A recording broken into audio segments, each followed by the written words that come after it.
வாழ்க வையகம், வாழ்க வையகம், வாழ்க வளமுடன். குரு வாழ்க, குருவே துணை. தெளிவு குருவின் திருமேனி காண்டல், தெளிவு குருவின் திருநாமம் செப்பல், தெளிவு குருவின் திருவார்த்தை கேட்டல், தெளிவு குரு உரு சிந்தித்தல் தானே. குறுநில மன்னர்களும் பெரிய நிலப்பிரபுக்களாக இருப்பாங்க. அவங்க என்ன பண்ணுவாங்கன்னா, பண்டமாற்று முறையில் வியாபாரம் பண்ணுவாங்க. இங்கே இருந்த கப்பலில் இருக்க உணவு தானியங்கள், அதே மாதிரி துணி வகைகள், இந்த மாதிரி நிறைய கொண்டு போயிட்டு இன்னொரு நாட்டில் கொடுத்துட்டு அங்கே என்ன கிடைக்குதோ, இப்போ மிளகெல்லாம் வெளிநாட்டில் இருந்தால் நமக்கு வந்திருக்கும், அந்த மாதிரி பொருட்களை கொண்டு வருவாங்க. அப்போ முழுமையாக அவங்க எவ்வளோ சொத்து இருக்கோ அவ்வளோ சொத்தையுமே விற்று அவ்வளோ முதல் போட்டு அனுப்புவாங்க. ஏன்னா வந்தால் பல மடங்கு லாபம் கிடைக்கணும். அப்படி தன்னுடைய முழுமையான சொத்தையே உபயோகப்படுத்தி அனுப்புகிற கப்பல் கவுந்து போயிட்டா அவன் என்ன ஆகிடுவாங்க? பரம ஏழை ஆகிடுவாங்க. அப்போ கன்னத்தில் கை கூடான சொன்னாங்க. அந்த காலத்தில் கண்ணக்கோள்னு ஒன்று இருந்தது, சுவத்தில் தொலை போட்டு திருடக்கூடிய ஒரு கருவி. அப்போ நீ கப்பலே கவிழ்ந்து உன்னுடைய சொத்து முழுவதும் இழந்து ஏழையானா கூட கண்ணக்கோள் எடுத்து திருட போயிடாத அப்படின்றக்காக சொன்னது. கன்னத்தில் கை வாய்க்காத. அது மாதிரி இதுவும் ஒரு பழமொழி. எப்படி? புண்பட்ட நெஞ்சை புகவிட்டு ஆத்து. புண் என்றால் என்ன? நமக்கு உடம்புல சாதாரணமாக வெளியில் ஒரு காயம் ஏற்படுது, அது ஒரு ரணமாக இருக்கிற போது நமக்கு ரொம்ப என்ன பண்ணுவோம்? ஒரு அதீதமான வேதனை இருக்கும், வலி இருக்கும், அந்த இடத்துல துணி பட்டா எரிச்சலாக இருக்கும், ஒரு என்ன சொல்கிறதுனா ஒரு அன்கம்ஃபர்டபுள் பொசிஷனில் இருப்போம் இல்லையா? புண். இதே ஆழமான காயம் அப்படின்னா அது நாட்பட்ட என்ன பண்ணும்? நிறைய பக்குவம் இருக்க சொல்லுவாங்க, சில உணவுகளை தவிர்க்க சொல்லுவாங்க. அப்போ அந்த மாதிரியான ஒரு புண் நெஞ்சில் இருந்தால் என்ன இருக்கும்? நெஞ்சில்னால் நம்ம வந்து பழைய துயரங்கள், குடும்பத்தில் உறவுகள் இழப்பு, நான் சொன்ன மாதிரி ஒரு தேர்ச்சியில் மாணவன் தோல்வி, அதே மாதிரி தொழிலில் வந்து ஒரு நஷ்டம், இது மாதிரி மறக்க முடியாத குடும்பத்தினுடைய சோகங்கள், துயரங்கள், துன்பங்கள், இது ஒரு புண் மாதிரி இருந்து மனசு என்ன பண்ணிகிட்டு இருக்கு? ஆழமாக ரணப்படுத்திக்கிட்டே இருக்குது. அதை புகவிட்டு ஆற்று அப்படின்னா புகுதல், வேற ஒன்றை அந்த மனதில், ரணமாக இருக்கக்கூடிய மனதில் இன்னொரு விஷயத்தை புகவிடணும், அனுமதிக்கணும், அனுமதித்து ஆற்றுப்படுத்தணும். ஆற்றுப்படுத்தலாம் அதை குளிர்விக்கணும், அதை ஏற்கனவே உணர்ச்சி நிலையிலிருந்து உணர்வு நிலை கொண்டு வரணும், சுயநிலை கொண்டு வரணும். அதை தான் அந்த பழமொழியில் சொல்லியிருக்கிறாங்க. அப்போ இது வந்து எப்படி புக வைக்கிறது, ஏன் புக வைக்கணும், எதுக்காக புக வைக்கணும், எந்த நேரத்தில் புக வைக்கணும் அப்படின்றத கொஞ்சம் ஆழமாக பார்க்கலாம். சரிங்களா? இருக்குங்க, எல்லாருக்கும் பிரச்சனை இல்லை, எல்லாருக்கும் தான் பிரச்சனை இருக்குது, நாங்கள் அப்படி தான் வாழ்ந்துகிட்டே இருக்கிறோம், இது என்னத்தை புதுசாக புக வைக்கிறது, ஏன் புக வைக்கணும்? இல்லை, அடிப்படையான கேள்வி வரும்ல, ஏன் புக வைக்கணும் அப்படின்னு. இதுக்கு ஒரு விஷயம் பார்த்தீங்கன்னா, ஒரு 10 பேர் ஃப்ரெண்ட் இருக்காங்க. சரிங்களா? அவங்க வந்து ஒரு சினிமாவுக்கு போகணுன்னு நினைக்கிறாங்க, இல்லை ஒரு கோயிலுக்கு போகணும். இப்போ லேடிஸாக இருந்தால் கோயிலுக்கு போவீங்க, ஜென்ஸாக இருந்தால் சினிமாவுக்கு போகிறாங்க, இல்லை எங்கேயோ பொது நிகழ்ச்சிக்கு போகிறாங்கன்னு வச்சுக்கோங்க. அப்போ போய் ஒரு நண்பரை கூப்பிட்றா, நம்ம போகலாம் அப்படின்னு. அவர் என்ன சொல்கிறாரு? எனக்கு உடல்நிலை சரியில்லை, என்னால் வர முடியாது.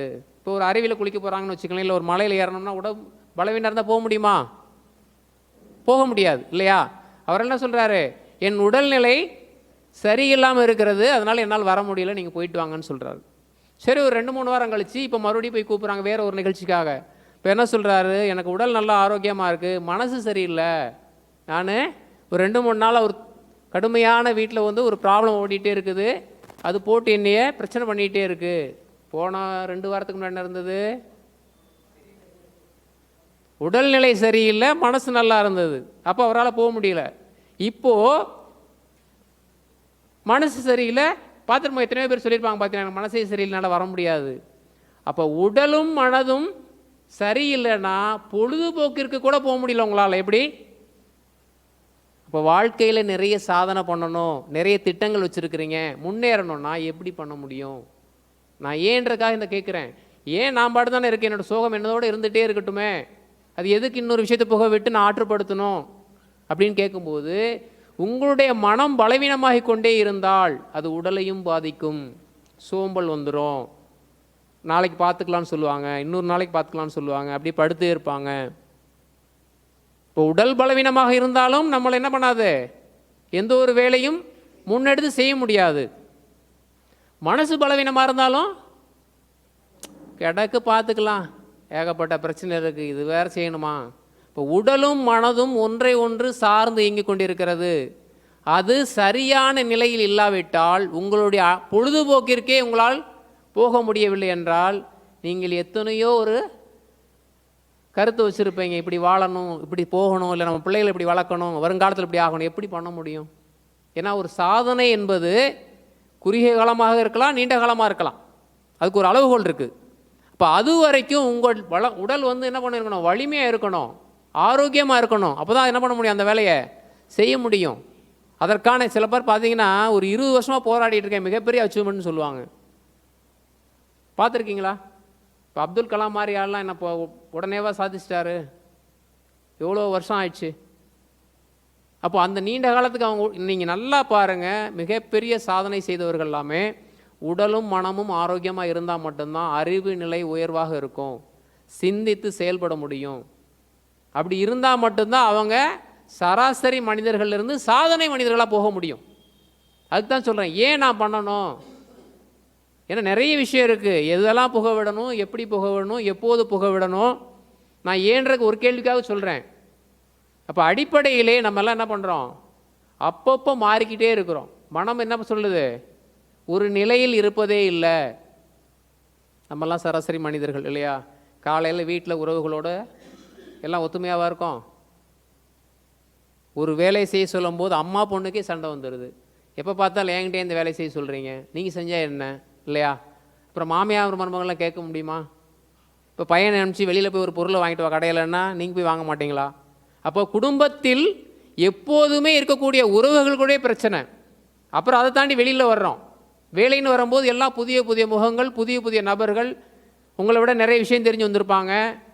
அப்போ அவங்க இன்னும் அதிகமாக தானே இருப்பாங்க அறிவு நிலையில். அங்கே பிரச்சனை வரும்.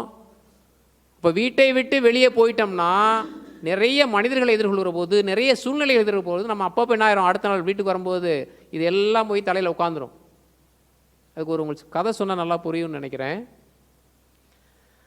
மகாபாரதத்தில் பலராமன் கேள்விப்பட்டிருக்கீங்களா? பலராமன் கிருஷ்ணனோட அண்ணன்.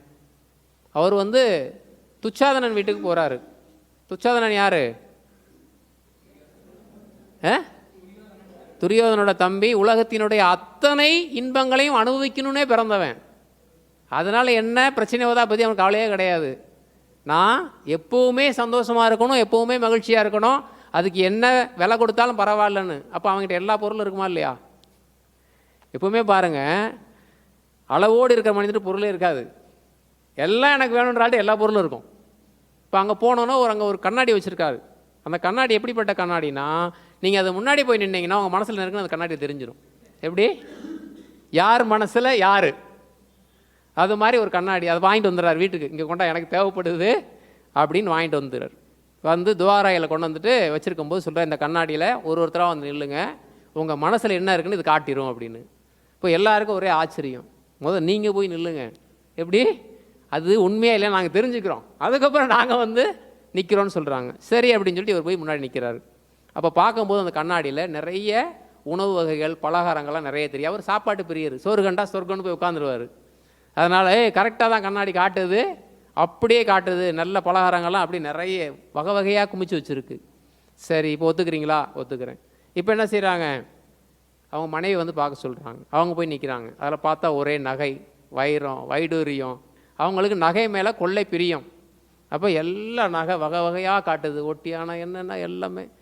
அப்போ 100க்கு 100% கண்ணாடி உண்மையாக தான் சொல்லுது, நம்பலாம். அடுத்து அவரோட பொண்ணு வந்து நிற்கிது. இன்னும் அதில் வந்து அர்ஜுனன் தெரியுறான். அவன் மனசில் யார் இருக்காங்க? சுபத்திரை, அர்ஜுனன் தான் இருக்கிறான்.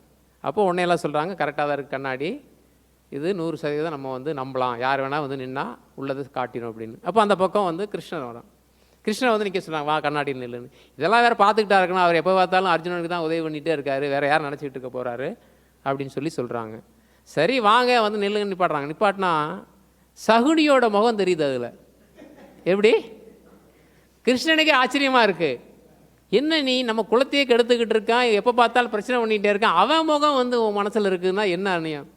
எனக்கே ஆச்சரியமாக தான் இருக்குது அப்படின்னு சொல்லி ஒரு நிமிஷம் யோசிச்சு சொல்கிறாராம். எப்பொழுதுமே பிரச்சனைகளை உருவாக்கி கொண்டே இருக்கான் சகுனி. அதனால் அவன் என்ன பண்ணுவான், என்ன செய்வான்னு என்னை அறியாமலே நான் அவனை என்ன திட்டம் போடலாம், இந்த திட்டம் போட்டால் நான் என்ன எது திட்டம் போடுறதுன்னு முழு நேரமும் அவர் சகுனியை பற்றியே நினச்சிக்கிட்டு இருந்தனால அவர் மனசில் சகுனி வந்து படமாக தெரியுது. கடவுளுக்கே இந்த நிலைமைன்னா அவர் மனசில் யாருக்குன்னு தெரியுதுன்னா மனுஷன் நம்ம என்ன பண்ணுவோம் சொல்லுங்கள்? காலையில் ஒன்று நினைக்கிறோம், மத்தியானம் ஒன்று நினைக்கிறோம், நைட்டு ஒன்று நினைக்கிறோம், நைட்டு தூங்கும்போது எதோ கனவுலாம் வருது. அதனால தான் சொல்கிறேன் என்னென்னா, நம் மனதை நிலைப்படுத்துவது மிக மிக கடினமான ஒரு விஷயம். இந்த காலத்துலேருந்து அந்த காலத்து வரைக்கும் மகான்கள்லாம் நம்ம நிறைய சித்தர்கள்லாம் படிக்கிறோம் இல்லையா? 18 சித்தர்கள்னு படிக்கிறோம். 18 சித்தர்களாக இருந்திருப்பாங்க, எத்தனையோ 1000 பேர் முயற்சி பண்ணியிருப்பாங்க. நம்ம வெற்றி பெற்றவங்க மட்டும்தான் படிக்கிறோம். அதில் எத்தனையோ பேர் சித்தப்பிரமையாக இருக்கிறாங்க. ஏன்னா அந்த காலத்தில் ஒவ்வொரு ஆதாரத்தில் 2 வருஷமாக 14 வருடங்கள் ஆகும். அந்த நிலைக்கு மேலே போகும்போது நிறைய பேர் அது முடியாமல் பாதியிலே வந்து திருமணவங்களாம் இருக்கிறாங்க. அப்போ சித்தர்கள் வந்து சாதித்தவங்களை மட்டும்தான் நம்ம படிச்சுக்கிட்டு இருக்கோம். அப்போ அந்த மனதை அடக்குவது என்பது அந்த காலத்துலேருந்து இந்த காலத்து வரைக்கும் என்ன இருக்குது, கடினமான ஒரு விஷயமாக தான் இருக்குது. ஸோ அந்த மனதை எப்படி ஆற்றுப்படுத்துவது, ஏன் ஆற்றுப்படுத்தணும், அதை விட்டுட்டோம் அப்படின்னம்னா என்ன ஆகும், வாழ்க்கை முறையே மாறி போயிடும், தடுமாறிடும், தடமாற மாதிரி சொல்லியிருக்காங்க இல்லையா? ஏன்னா நம்ம நிறைய படிச்சிருக்கிறோம், மனம் இருந்தால் மார்க்கம் உண்டு.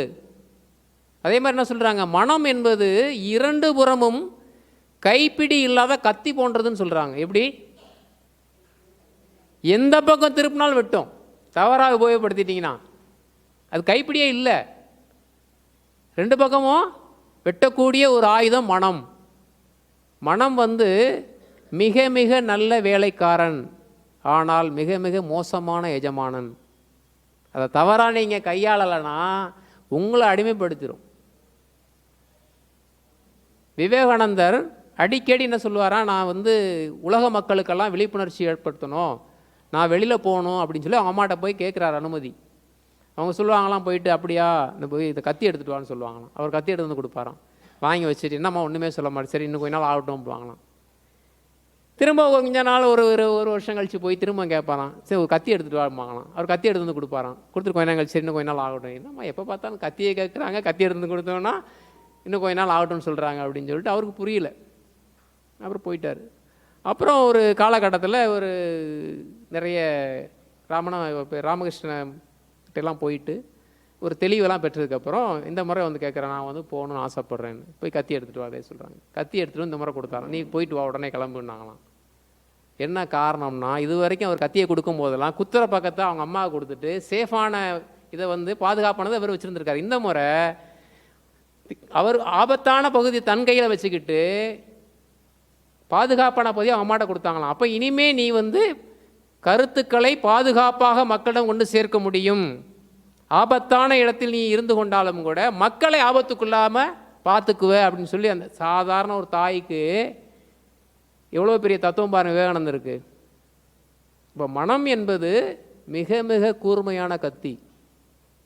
நீங்கள் சரியாக பயன்படுத்தினால் மட்டும்தான் உங்களுக்கு பாதுகாப்பு, இல்லை அப்படின்னா அது வேறு மாதிரி ஆகிடும். அதான் சொல்லுவாங்க, மனம் என்பது விளைநிலம் மாதிரி, ஒரு பக்குவப்பட்ட நிலம். அதில் வீரியமான விதைகள் விதைத்தா எப்படி இருக்கும் விளைச்சல்? ஒரு பக்குவப்பட்ட நிலம் இருக்குது, அது எப்போவுமே அமோகமான மகசூல் இருக்கும். அதில் வீரியமான விதைகளை போட்டிங்கன்னா ஒரு விதை கூட சோட போகாது, எதிர்பார்த்ததை விட அதிகமாக பலன் கிடைக்கும். அது மாதிரி மனநிலம் பக்குவப்பட்டால், மனநிலம் பக்குவப்பட்டால், அதில் சிந்தனை விதைகளை தூவிக்கொண்டே இருந்தால் ஒரு காலத்தில் உங்கள் மனதில் பேரின்ப தோட்டம். பார்க்குறதுக்கு எப்படி இருக்கும், ஒரே ஃப்ளவர் பார்க்குறோம், ஆயிரக்கணக்கான நீங்கள் படத்தில் தான் பார்த்துருப்பீங்க இல்லையா, ரோஜாக்கள் அப்படியே காட்டுறாங்க. அது நம்ம மனசில் பூத்த மாதிரி இருந்தால் எப்படி இருக்கும்? அதாவது இப்போது நீங்கள் ஆரம்பிக்கும் போது தவம்லாம் கேட்டேன், நீங்கள் இந்த பதட்டத்தில் வாழ்த்து இதெல்லாம் சில விஷயங்கள் வந்து கற்பனைக்கு எட்டாதது. சொல்லுவாங்க, உண்மையை விட வலிமையாக இருக்கும் சில விஷயங்கள். நான் நிறைய முறை வந்து செக் பண்ணி பார்த்துருக்குறேன். தவம் பண்ணிவிட்டு, ஆழமான தவம் 1 மணி நேரம் அந்த மாதிரி பண்ணிவிட்டு ஒரு ரோஜாப்பூ வாசனை நினச்சா நம்மளை சுற்றி ரோஜாப்பூ வாசனையே வரும். அது தெரியுமா உங்களுக்கு? நீங்கள் மல்லிகைப்பூ நினச்சா மல்லிகைப்பூ வாசனை உங்களை சுற்றி வரும். இந்த பிரபஞ்சத்தில் எல்லா விதமான ஆற்றலும் இருக்குது. உங்களால் அதை ஈர்க்க முடிஞ்சால் உங்ககிட்ட இருந்தே நீங்கள் எத்தனை மகான்கள் பார்த்தீங்கன்னா, இதே நான் சொன்ன விவேகானந்தரே பார்த்தீங்கன்னா ஆந்திராவில் ஒரு யோகி இருந்திருக்கிறாரு. அவர் போய் பார்த்துட்டு செக் பண்ணுறாங்க. அவர்கிட்ட எல்லா துணியும் எடுத்துட்டாங்க, ஒரு மூலையில் போட்டுட்டு அப்படியே ரோஜா குவியிலேருந்து வெளியே வராரு. அதே மாதிரி பழங்களை அப்படியே உருவாக்கி கொடுக்குறாரு. எல்லா விஷயமும் சாத்தியமானது தான். எல்லாமே இந்த பிரபஞ்சத்தில் இருக்குது. அதை நம்மால் வசப்படுத்த முடியுமா? நம்மளால் ஈர்க்க முடியுமா? அதுதான் விஷயம். அதனால் நிறைய பயிற்சி செய்தீங்கன்னா இன்னும் அற்புதமான உங்களுடைய உணர்வுகளை மேம்படுத்த முடியும். அப்போ மனதை நாம் பக்குவப்படுத்துவதற்காக ஒரு நிலையில் இருக்கிறோம், ஒரு கடினமான நிலையில் இருக்கிறோம், இன்னொரு நல்ல நிலைமைக்கு போகணும் இல்லையா? அப்போ எப்போதெல்லாம் புக வேண்டும், ஏன் புகணும்னு பார்த்தோம் இல்லையா? மனதும் உடலும் பலவீனமாக இருந்தால் சராசரியான சாதாரணமான விஷயங்களை கூட நம்மளால் செய்ய முடியாது. அப்போ முன்னேற வேண்டும், இன்னும் மேலே வரணும் அப்படின்னா நம்ம ரெண்டு விஷயமும் நல்லா இருக்கணும். இப்போ மகரிஷிகிட்ட வந்து ஒரு முறை கேட்குறாங்க, ஒரு அம்மா வந்து எனக்கும் மருமகளுக்கும் பிரச்சனையாகவே இருக்குது, என்ன செய்கிறதுன்னு. நீங்கள் டெய்லி ஒரு 10 முறை அவங்கள வந்து வாழ்க வளமுடன் வாழ்த்துங்கன்னு சொல்கிறார். அவங்களும் டெய்லி 10 முறை வாழ்த்துறாங்க. ஒரு 2 வாரம் கழித்து வந்து சொல்கிறாங்க, ஐயா ஒன்றுமே மாற்றமே இல்லைங்களே, நானும் வாழ்த்துக்கிட்டே தான் இருக்கேன் அப்படின்னு. சரி சாயந்தரமும் 10 முறை வாழ்த்துங்க அப்படின்னு சொல்கிறாரு. சாயந்தரமும் ஒரு 10 முறை வாழ்த்துங்க அப்படின்னு. சரி, ஏன்னா மகரிஷி சொல்லும் போது மறுத்து சொல்ல முடியுமா? போகிறாங்க. திரும்ப 2 வாரம் கழிச்சு என்னம்மா அப்படின்னா இன்னும் ஒன்றும் பெருசாக இல்லையே, சரி 20 முறை வாழ்த்துங்க, இன்னையிலேருந்து 20 முறை வாழ்த்துங்க அப்படின்றாரு. அவங்களும் சரி 20 முறை வாழ்த்துறாங்க. இப்போ 2-3 மாதம் ஆச்சு, கொஞ்சமாக தெரியுது, ஆனால் ஒன்றும் மாற்றாடு. சரி இன்னுமே 3 வேளையும் வாழ்த்துங்கண்ணா. என்னங்க அப்படி கூட்டிகிட்டே போகிறீங்க நீங்கள் அப்படின்னாங்களாம். ஏன்னா இன்றைக்கி நிறைய அரசியல்வாதிகள்லாம் தவறுகளை நிறைய பண்ணிவிட்டு 100 பேர் கல்யாணம் 1000 பேருக்கு அன்னதானம் போட்டால் சரியாயிரும்னு நினைக்கிறாங்க. நீங்கள் 10 வருஷமாக துன்பத்தை கொடுத்துட்டு ஒரே நாளில் சரியாகுமா?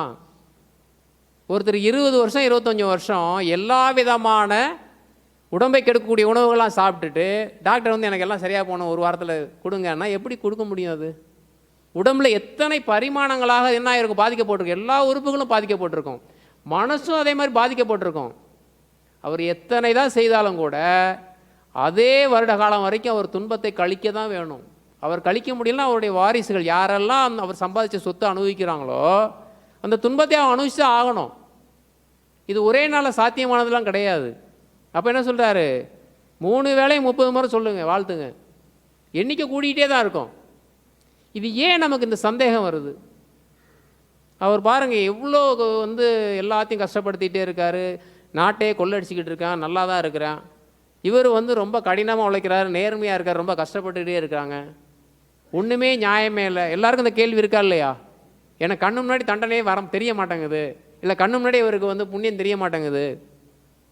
காரணம் என்னென்னா, இப்போ நம்ம பேங்க்கில் பேலன்ஸ் போட்டு வச்சுருக்குறோம் ஒரு 50,000, டெய்லி 100 ரூபா எடுத்து செலவு பண்ணிக்கிட்டு இருக்கோம். 50,000 குறையிற வரைக்கும் என்ன எப்படி இருக்கும்? அதுக்கப்புறம் தானே மைனஸில் வரும். இப்போது ஒரு 500 வருஷம் ஒருத்தர் வாழ்ந்துருந்தாருன்னு வச்சுக்கங்களேன், அவர் போகும்போது உங்கள் தாத்தாவோட தாத்தா சரிங்களா, ஒரு 100 வருஷம் வச்சுக்கோங்க ஒரு ஆயுள்.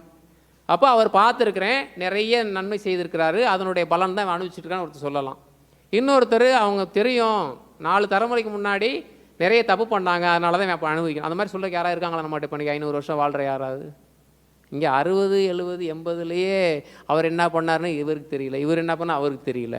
அதனால் என்னன்னா, கடந்த காலத்தில் ஒரு மனிதர் என்ன செய்தார் என்பதை அவர் தலைமுறையிலே அவர் அடுத்த தலைமுறையில் அனுபவிக்கிறது கண்டுபிடிக்க முடியல, நம்மளால் தெரியல. அதனால் நினைக்கிறோம் கண்ணு முன்னாடி நல்லா இருக்கான், ஆனால் எல்லா கெட்டதும் பண்ணிக்கிட்டு இருக்கான், அப்போ நான் எதுக்கு நல்லது பண்ணணும்? அப்படி தானே வருது கேள்வி. அப்போ நான் நல்லது பண்ண எனக்கு ஒன்றுமே கிடைக்கலையே. இதுதான் பேங்க் பேலன்ஸ் மாதிரி தான். ஏற்கனவே நிறைய புண்ணியம் செய்தனால அது என்ன, கடவுள் என்ன பண்ணுறாங்க அப்படின்னா, கடவுள்னா இறை சக்தி. இன்றைக்கி நீங்கள் ஒன்று நினைக்கிறீங்க, நாளைக்கு இது வேணாம் வேற ஒன்று நினைக்கிறீங்க, இன்னொரு நாள் வேறு நினைக்கிறீங்க. அவர் என்ன நினைக்கிறாரு, இவங்க ஒரு முடிவுக்கு வரட்டும், இதுதான் ஒரு நிலையில் சாதாரணமாக யோசனை பண்ணி நீங்கள் போகிறீங்க, ஒரு கடையில் போய் நகை எடுக்கிறீங்க, சரியா? ஒரு வாரம் கழிச்சு வேறு ஒரு டிசைன் வந்தோன்னா, ஐயோ இதை எடுத்துருக்கலாமே, இது போய் வாங்கிட்டோமே, எல்லாம் திருப்பி சொல்லுவாங்க, போய் மாற்றிட்டு விடுவோம். இப்போ ஆண்கள் அதே மாதிரி ஒரு பைக்கோ காரோ வாங்குகிறோம், பக்கத்தில் இதை விட நல்ல மாடல் வந்துடுது, நல்லா மைலேஜ் என்ன நினைப்போம், அவசரப்பட்டு வாங்கிட்டோமோ, அப்போ கூடி சீக்கிரத்தை கொடுத்துட்டு. அப்போ என்னன்னா, ஒவ்வொரு மனிதரும் அவர் ஆசைப்படுகிற பொருளோ நபரோ இடமோ ஏதோ ஒன்று மாறிக்கிட்டே இருக்குது. வீடு பார்த்தா இது மாதிரி இடிச்சு அந்த பக்கம் கட்டுவோம், இதை இடித்து இன்னொரு பக்கம் போவோம். வசிக்கிறதுக்கு ஒரு வீடு, ஆனால் என்ன பண்ணுறோம், பக்கத்து வீட்டுக்காரன் எடுப்புனா இன்னும் அதுக்கு மேலே நான் மேலே எழுப்புறேன். எங்கள் தெருவில் பார்த்தா மொதல் வீடை விட அடுத்த வீடு கட்டும் போதெல்லாம் உயரம் என்னன்னு கேட்டால், இல்லை எங்கள் வீடு தண்ணி தொட்டி கண்ணி முள்ள உயரமாக இருக்கணும்னு சொல்லி போய்கிட்டே இருக்குது.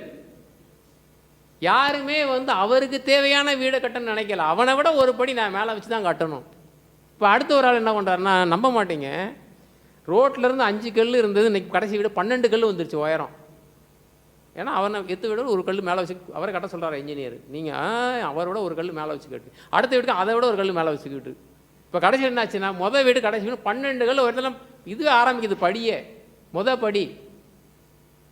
உங்கள் வீட்டுக்கு என்ன தேவையோ எல்லாரும் மனநிலையும் எப்படி தான், அவன் என்ன செய்கிறான், பக்கத்து வீட்டுக்காரர் என்ன செய்கிறாங்க, நம்ம சொந்தக்காரன் என்ன பண்ணுறான், அப்போ நான் என்ன பண்ணுறது? அதனால தான் இறைநிலை, நீங்கள் ஒரு முடிவுக்கு வாங்க, அதுக்கப்புறம் என்ன வேணும்னு கேளுங்க, நான் தாரேன். நீங்கள் மாற்றிக்கிட்டே இருக்கிறீங்க.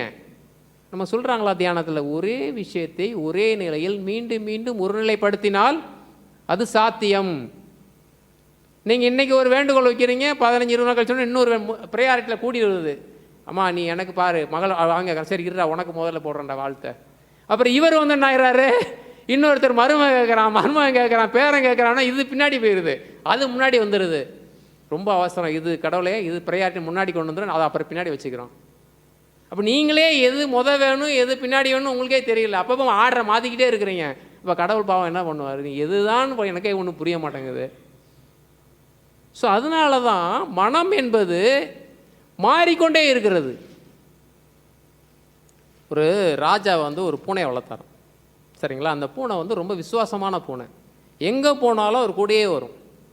அப்போது என்ன பண்ணாருன்னா, அந்த காலத்துலனால தலையில் ஒரு விளக்கு வச்சு கட்டி விட்டுறாரு. இருட்டில் போகும்போது அதுக்கு பாட்டி பாடுறான் உட்காந்து வெளிச்சம் காட்டிக்கிட்டே இருக்குது. அது எந்த விதமான, அவர் எங்கே நிற்கிறார் அங்கே நிற்குது, அவர் எந்த பக்கம் திரும்புகிறா போகுது. அமைச்சர் சொன்னார், பார்த்தீங்களா ஒரு 5 அறிவு ஜீவன் எனக்கு எவ்வளோ உபயோகமாக இருக்குது, நான் எங்கே கூப்பிட்டாலும் வருது, எங்கே போனாலும் போகுது, நின்றுனா நிற்கிது, உட்காருனா உட்காருது, நீங்கள் யாராவது சொன்ன பேச்சு கேட்குறீங்களா அப்படின்னு. மந்திரிக்கெலாம் கோவம் வந்துருச்சு, என்னடா பூனையை வச்சுக்கிட்டு நம்மளை மட்டும் திட்டுறாரு இவர். அப்படி அவங்க பூனை அவ்வளோ சாமர்த்தியமான பயங்கரமான சாமர்த்தியம், எந்த நேரத்துலையும் அது அசரவே அசராது. சரி நாளைக்கு உங்கள்கிட்ட வாங்க உங்கள் பூனையை பார்த்துரும் அப்படின்ட்டு அந்த மந்திரி போய் என்ன பண்ணாராம், ஒரு 5-6 எலியை பிடிச்சி சாக்கில் கட்டி கொண்டு வந்தாராம். கொண்டு வந்து நீங்கள் வர சொல்லுங்க உங்கள் பூனையை வந்துச்சான்.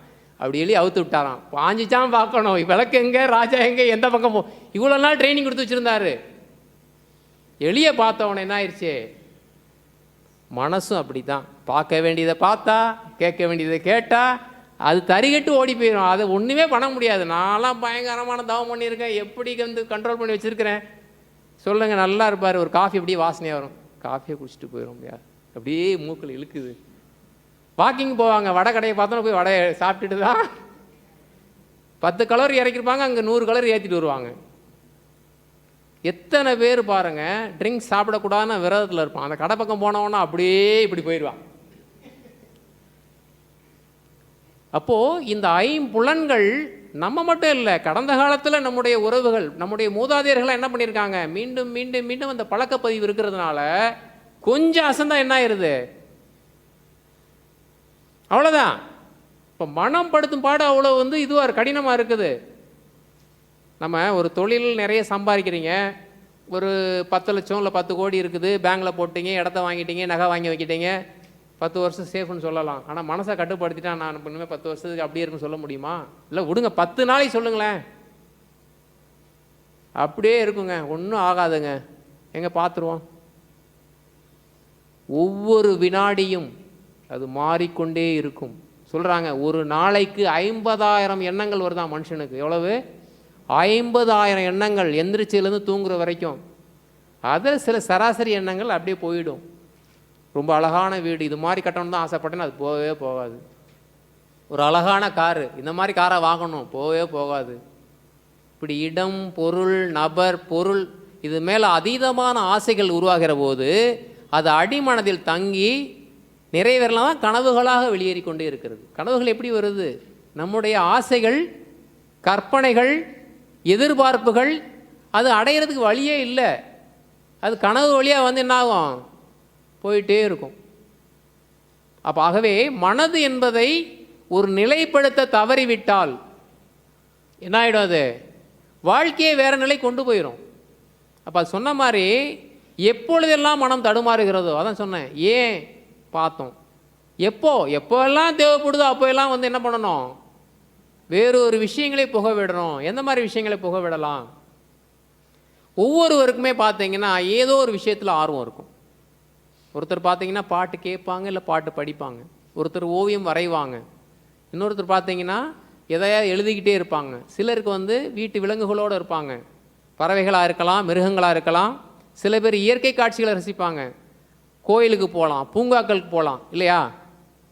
அப்போ உங்கள் மனதை திருப்புவதற்காக, வேற ஒரு விஷயத்தை புகவிடும் என்பதற்காக எந்த விஷயங்களெல்லாம் உங்களுக்கு ஆர்வமாக இருக்கோ அதை மீண்டும் மீண்டும் செய்ய வேண்டும்.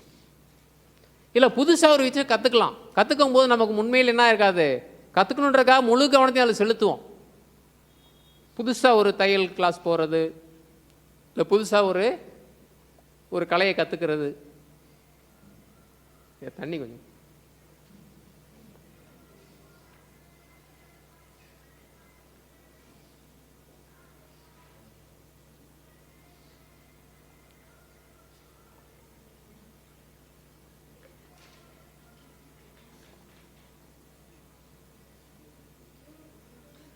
இப்போ அது மாதிரியான நமக்கு எது பிடிக்கின்றதோ, எது ஆர்வமாக இருக்கிறதோ அந்த விஷயங்களை மனதில் புகவிட வேண்டும். இந்த மாதிரி சத்சங்கம் வர்றீங்க, நீங்கள் பாருங்கள், கோயிலுக்கோ இது மாதிரி இடத்துக்கோ போகிறீங்க, உறுதியாக சொல்லலாம் இந்த 1 மணி நேரம் நீங்கள் எந்த தவறும் பண்ண மாட்டீங்க, இல்லையா? உங்களுக்கு கேட்குற விஷயம் மட்டும்தான். ஏதோ ஒரு விதத்தில் அவங்க கூப்பிடுவாங்க, இன்னொருத்தர் பேசுவோம், ஏதாவது பிரச்சனை வரும், இல்லை வேறு பற்றி பேசிகிட்டு இருப்பாங்க, போய் பாரு நம்மளை பற்றி தான் பேசிக்கலாம்னு சொல்லி ஏதோ ஒன்று சொல்லுவாங்க. அது மாதிரி எதுவுமே இருக்காது, இல்லையா? அப்போ இந்த மாதிரி சத்சங்கங்களுக்கோ இல்லை கோயில்களுக்கு போகிறீங்க, இல்லை வந்து ஏதோ ஒரு நல்ல கருத்துக்களை கேட்கும்போது நம்முடைய நேரம் நல்ல விதமாக செலவிடப்படுது. இந்த மாதிரி ஒவ்வொரு விஷயமும் புதிதான விஷயங்கள் இருக்கும். அதான் சொல்கிறாங்க, வெளிநாட்டுக்காரெல்லாம் நல்லா சம்பாதிப்பாங்களாம். 6 மாதத்தில் அவ்வளோத்தையும் பணத்தை எடுத்து எங்கேயாவது ஒரு புது இடத்துக்கு போயிடுவாங்க.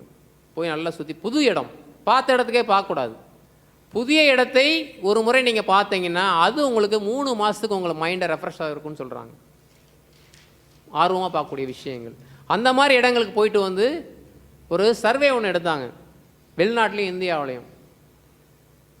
ஐரோப்பியன் கண்ட்ரியில் ஒரு வேலை பார்க்குறாங்கன்னா முதல் நாள் திங்கட்கிழமை வேலை 100% இருக்குது, செவ்வாய்க்கிழமை 100% இருக்குது, புதன்கிழமை 100% இருக்குது, வெள்ளிக்கிழமை வரைக்கும் 100. இந்தியாவில் வந்து எடுத்தால் திங்கட்கிழமை 100% இருக்குமா, செவ்வாய்க்கிழமை 80% ஆயிடுமா, புதன்கிழமை 60% ஆகிடுமா. என்னடான்னு பார்த்தா வந்து உட்காந்தவொடனே சேரில் ஃபோனை போட்டு ஃப்ரெண்டுக்கு பேசுவாங்க.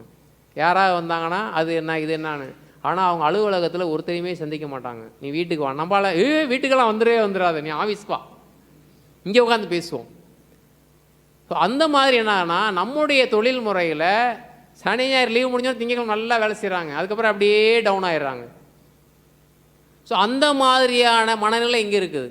அப்போது ஆர்வமான விஷயங்களில் நாம் கவனத்தை திருப்பும் போது மட்டும்தான் மனசை வேறொரு நிலை கொண்டு போக முடியும். அதே மாதிரி பார்த்தீங்கன்னா எல்லாருக்கும் சொல்லுவாங்க, எனக்கு ஏகப்பட்ட பிரச்சனை இருக்குதுங்க, வெளியே சொல்லவே முடியல, நான் அவ்வளோ பிரச்சனை அனுபவிச்சுட்ருக்கேன். இந்த உலகத்தில் வந்து பிரச்சனை இல்லாத மனிதர் யாராவது இருக்காங்களா? இருக்காங்க, 2 பேர் இருக்காங்க. யார்?